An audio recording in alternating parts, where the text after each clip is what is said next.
वफाकी वज़ीर हसन इकबाल ने कहा कि मुस्लिम लीग नून आज़ाद कश्मीर में मिलकर तहरीक अदम एतमाद में शरीक होगी मगर हुकूमत साजी में नहीं होगी। एक फरीक हुकूमत साजी करता है तो दूसरा अपोजिशन में किरदार अदा करेगा। उम्मीद है कि कश्मीर में आने वाली हुकूमत जल्द अज जल्द आज़ादाना मुनसिफाना इंतखाबात कराएगी। वफाकी वज़ीर अमीर मकाम ने यह भी कहा कि जॉइंट अवामी एक्शन कमेटी के साथ मुआहदे पर अमल दरामद यकीनी बनाएंगे। पाकिस्तान मुस्लिम लीग नून की पार्लिमानी पार्टी का मुतालबा था कि हुकूमत से अलग होना चाहिए।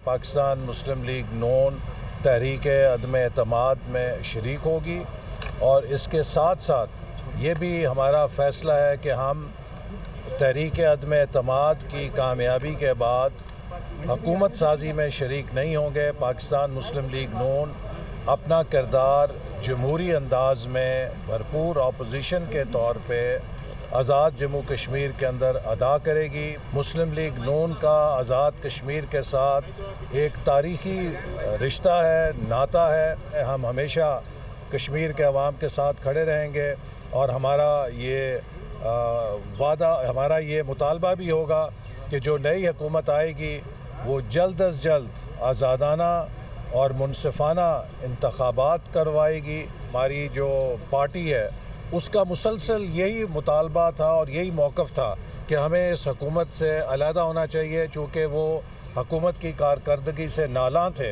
हम उसके अंदर एक माइनॉरिटी स्टेक होल्डर थे।